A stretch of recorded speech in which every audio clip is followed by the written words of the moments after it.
So today, Patty, I wanted to talk about using Facebook Marketplace in order to sell items if you're downsizing or helping settle an estate. And you have between 5 and 10 items of value that you would like to translate into cash. Have you had a lot of clients with luck selling on Facebook Marketplace? I do think it's becoming much more popular. It really is. It used to be, I've just seen a lot more popularity with Facebook Marketplace. Right.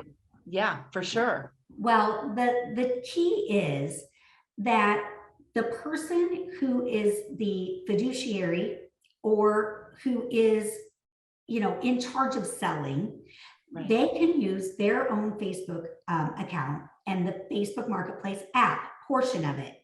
And the way that the app works, you literally start out by taking photos of the item.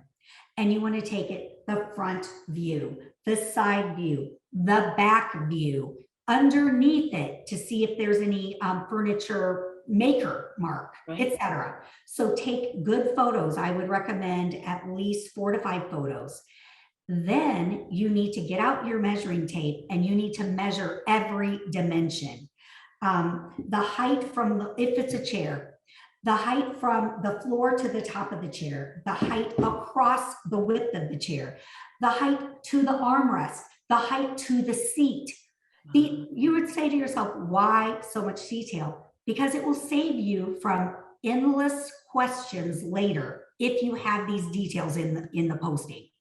That is so smart, Tracy, because just, thinking about the height of chairs. I mean, when I go to look for bar stools or for bar chairs, yes, there's several different heights, and my goodness, save us all some time, right?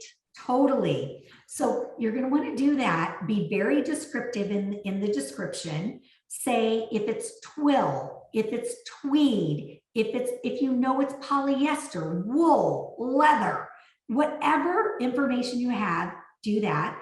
If you know you bought it at Restoration Hardware or at Pottery Barn, try to see if it's still being sold there and what the MSRP is. Because that way, if you have a leather couch and you're not moving it with you and it's Pottery Barn, you can say, oh, MSRP, $3,200. You are asking $350. People see the value in that.